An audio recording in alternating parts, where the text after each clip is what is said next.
Just days after Donald Trump returned to the center of another international crisis, more than 70 lawmakers reportedly began discussing his removal from office.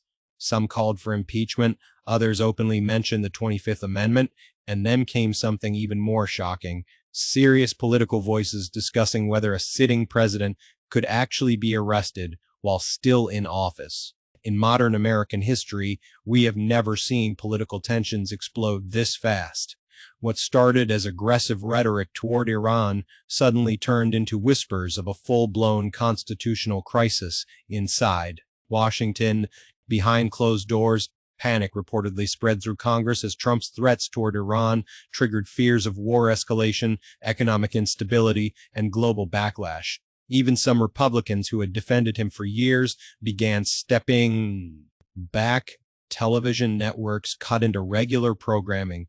Political analysts started comparing the moment to some of the darkest chapters in American political history, and ordinary Americans were left wondering one terrifying question: is the country heading toward a political breaking point? So, in this video, we're breaking down the 10 biggest reasons why Trump's comments ignited outrage across Washington, and why many insiders believe this situation became far more dangerous than the public realizes. Some of these developments sound almost unbelievable, but they're happening in real time. Stay with us until the end, because the final reason may completely change how you see what's unfolding behind the scenes. In America today, the moment that truly ignited this political firestorm came when Donald Trump made the statement suggesting that Iran's whole civilization could disappear if tensions continued escalating. Within minutes, social media exploded. Television networks interrupted coverage, and lawmakers from both parties began reacting in shock. For many people in Washington, this wasn't viewed as normal political tough talk anymore. It sounded far more serious, far more emotional, and far more dangerous. Critics immediately argued that a sitting president threatening destruction on that scale crossed a line America had rarely seen before in modern politics. What made the situation even more explosive was the timing. The Middle East was already on edge, global markets were nervous, and fears of a wider regional conflict were growing by the hour.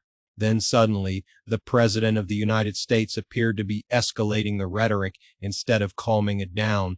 Behind the scenes, reports suggested congressional offices were flooded with urgent calls, emergency meetings were held, and lawmakers started discussing whether Trump's language reflected a deeper problem involving judgment and stability. Even people who usually defended him publicly seemed noticeably quieter this time. For ordinary Americans watching from home, the moment felt surreal. One post online could potentially affect oil prices, military tensions, global diplomacy, and even national security all at once. That's why the backlash became so intense so quickly. Many critics believed the comments created unnecessary panic and risked pushing an already unstable situation closer to disaster. Others argued Trump was simply trying to project strength through fear. But regardless of where people stood politically, one thing became impossible to ignore. Washington suddenly realized this crisis was becoming much bigger than just another controversial headline. And that was the exact moment the conversation shifted from political drama to questions about presidential fitness, constitutional limits, and America's future itself. Not long after Trump's comments began dominating headlines, dozens of Democrats started openly discussing something that is almost never mentioned unless the situation is extremely serious: the 25th Amendment. More than 70 lawmakers reportedly questioned whether the president was mentally fit to continue serving after his threats toward Iran. For many Americans, hearing elected officials publicly talk about removing a sitting president through constitutional powers felt shocking on its own. This was no longer just criticism or political outrage. The conversation had escalated into something much bigger. The 25th Amendment was originally designed for situations where a president becomes unable to perform the duties of office. Usually, people associated with major health emergencies or severe incapacity. But now, some lawmakers were arguing that reckless decision-making and dangerous rhetoric could also raise concerns about fitness for office. Suddenly, cable news channels were filled with constitutional experts explaining how the process works, while social media exploded with debate. Could a president actually be removed this way? Would members of his own cabinet ever support it? And what would happen to the country if such a process even began? What made this moment especially dramatic was how fast the discussion spread through Washington. Even though invoking the 25th Amendment remains extremely difficult politically and legally, the fact that so many lawmakers publicly raised the idea showed just how alarmed parts of Congress had become. To many observers, this was a sign that the crisis had moved beyond ordinary partisan fighting. It was now about fear, uncertainty, and growing concern over how much damage one escalating situation could cause, both inside America and across the world. For years, Donald Trump survived political storms because most Republicans stood firmly behind him no matter how intense the controversy became. But this time felt different. After the Iran comments sparked outrage, a few Republican voices began publicly distancing themselves from the situation. Senator Lisa Murkowski's criticism especially caught attention when she stated that Trump's threats could not simply be dismissed as negotiation tactics. In Washington, even a small crack inside party support can quickly turn into something much larger. Behind the scenes, reports suggested many Republican lawmakers were growing nervous about how the crisis was unfolding. Some worried the aggressive rhetoric could damage America's global image. Others feared the situation could hurt Republicans politically ahead of future elections. While most stayed publicly silent, political insiders began describing a growing sense of exhaustion inside the party. Many conservatives had defended Trump through impeachments, investigations, and countless controversies before, but this moment reportedly felt harder to explain or justify. That shift mattered because Trump's political strength has always depended heavily on loyalty within his own party. Democrats criticizing him was expected, but when Republicans slowly begin stepping back, Washington notices immediately. History has shown that presidents become far more vulnerable when their own allies stop protecting them, and for many observers, this was the first major sign that the political shield surrounding Trump might not be as strong as it once was. Suddenly, what once seemed impossible, serious bipartisan pressure against the sitting president no longer sounded completely unrealistic anymore. Perhaps the most shocking development of all was when conversations reportedly moved beyond impeachment and removal into something almost unimaginable: the possibility of arresting a sitting president. According to several political commentators and lawmakers, some officials believe Trump's actions and threats had become so dangerous that traditional political solutions might no longer be enough. For millions of Americans, hearing serious people even mention the word arrest alongside a sitting president felt like something out of a political thriller rather than real life. The idea immediately triggered intense debate across the country. Supporters of Trump called the discussions outrageous and politically motivated, while critics argued the nation could not ignore what they viewed as reckless behavior involving global conflict and national security. Legal scholars flooded news programs explaining how unprecedented such a move would be. America has never arrested a sitting president in its entire history, which is exactly why the conversation created such enormous shockwaves inside Washington and across social media. What frightened many observers most was what this revealed about the political atmosphere behind closed doors.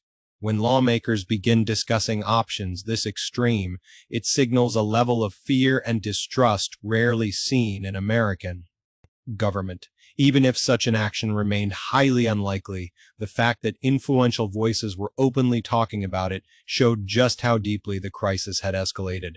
To many people watching, this no longer looked like normal political warfare anymore. It looked like a country entering one of the most unstable and unpredictable moments in modern presidential history. For years, Trump survived because he always had powerful political protection around him: loyal lawmakers, influential donors, strong media allies, and a deeply committed voter base. But during this crisis, signs began appearing that parts of that protective wall were weakening. Reports suggested some Republican insiders were privately frustrated, major donors were becoming cautious, and even longtime allies were starting to distance themselves from the escalating controversy involving Iran and the constitutional debate surrounding it. What made this especially dangerous politically was the feeling that Trump was becoming increasingly isolated. Critics claimed every new statement seemed to create another wave of backlash, instead of calming the situation down. Behind the scenes, political strategists reportedly worried that continued chaos could hurt Republican chances in future elections. Some lawmakers feared defending Trump too aggressively could damage their own careers if the crisis worsened. In Washington, survival often comes before loyalty, and many insiders suddenly appeared focused on protecting themselves first. History shows that presidents usually remain powerful until the people around them begin calculating life after their presidency. That's why many analysts viewed this moment as especially important. Once allies stop defending every action publicly, momentum can shift very quickly in politics. Even Trump's strongest advantage, his image of strength and control, started looking less certain as criticism spread from multiple directions at once. And when a president begins losing confidence inside his own political network, the danger no longer comes only from opponents, it starts coming from within his own side too. One of the biggest turning points in this entire controversy came when several lawmakers began describing Trump's threats using extremely serious language. Some Democrats argued that threatening to destroy an entire civilization could potentially qualify as a violation of international law if carried out. Suddenly, phrases like war crimes, genocide, and abuse of military power were being discussed openly on national television. For many Americans watching at home, hearing those words connected to a sitting president felt almost unbelievable. The political impact was immediate.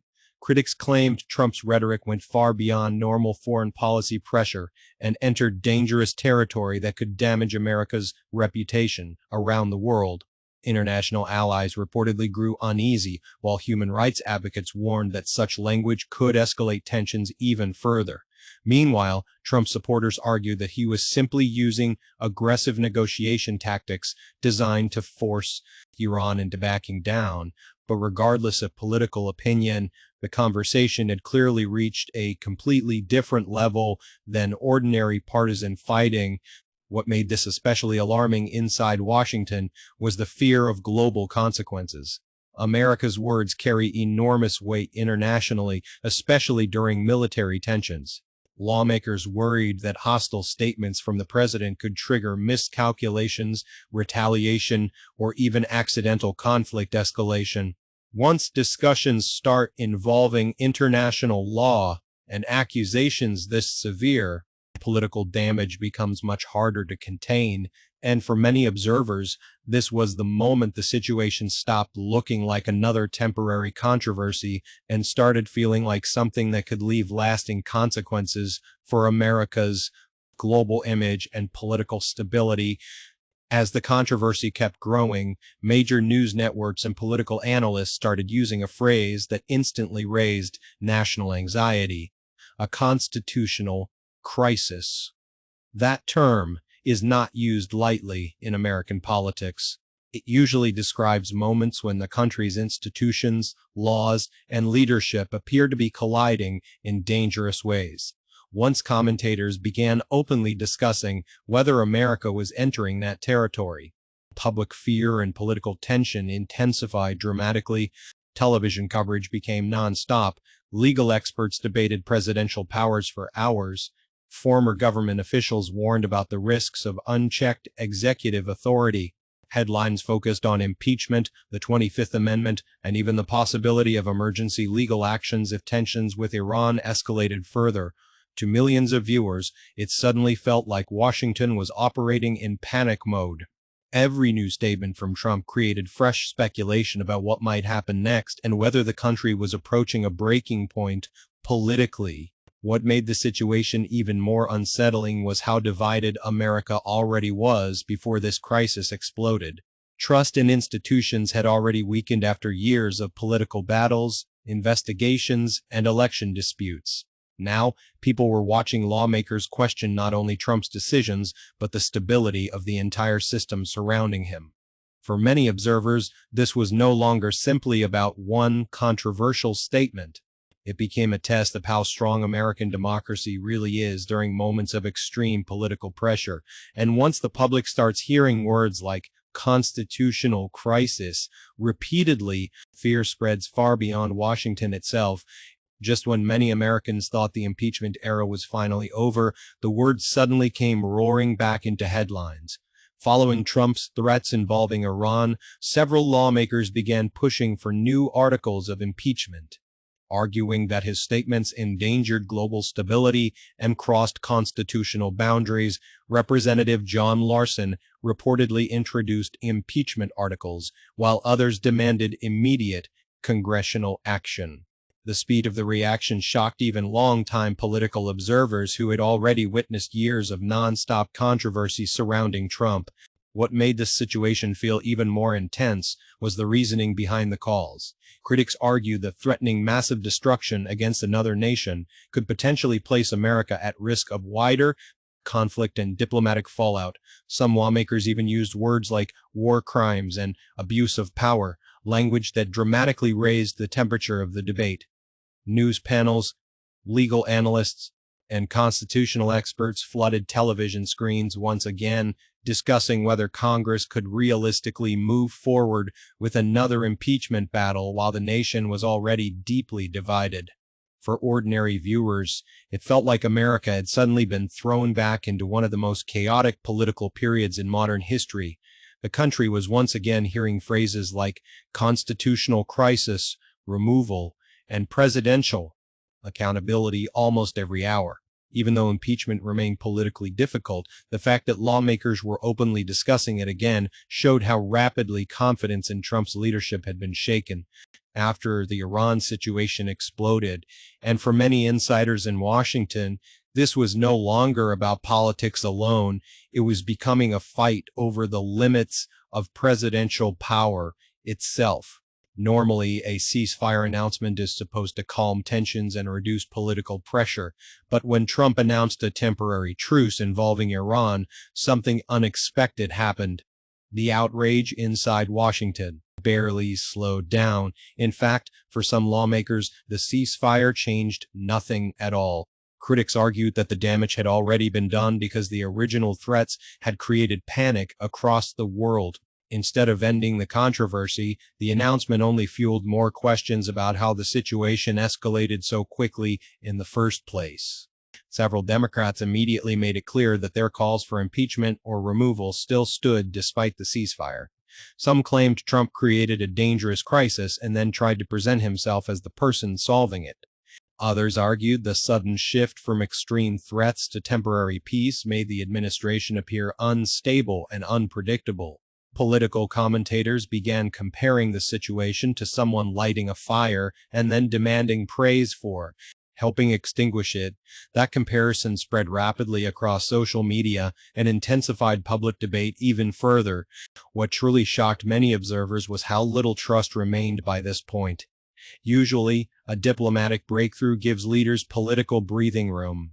But this time, critics viewed the ceasefire as proof that the situation had spiraled out of control behind closed doors. Instead of calming fears about Trump's leadership, it convinced many lawmakers that the crisis itself should never have reached that level. And once Washington loses confidence in a president's ability to manage global tensions calmly, every future decision suddenly becomes far more dangerous politically and internationally.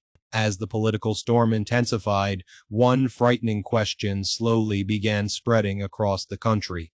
What happens if this situation gets even worse? Americans were suddenly hearing discussions about impeachment, the 25th Amendment, constitutional emergencies, and even possible arrest scenarios all at the same time. For many people, it felt like the nation had entered completely uncharted territory. No modern presidency had faced this many explosive conversations simultaneously while tensions with a foreign nation were also rising. What made the moment feel so unstable was the sense that nobody truly knew where the crisis could lead next. Some feared deeper political division, others worried about protests, economic instability, or international conflicts spiraling further out of control. Television networks covered every development like a breaking emergency, while social media became flooded with fear, anger, conspiracy theories, and nonstop political warfare. Even people who normally ignored politics started paying attention because the situation suddenly felt larger than party loyalty or election debates. In the end, this controversy became about more than just Donald Trump. It exposed how fragile and divided America had already become beneath the surface. One international crisis, one series of statements, and suddenly the entire country was debating the limits of presidential power and the future stability of American democracy itself. Whether people supported Trump or opposed him, almost everyone could feel the same thing. The political temperature in America had reached a level that felt dangerous, unpredictable, and unlike anything the country had seen in decades.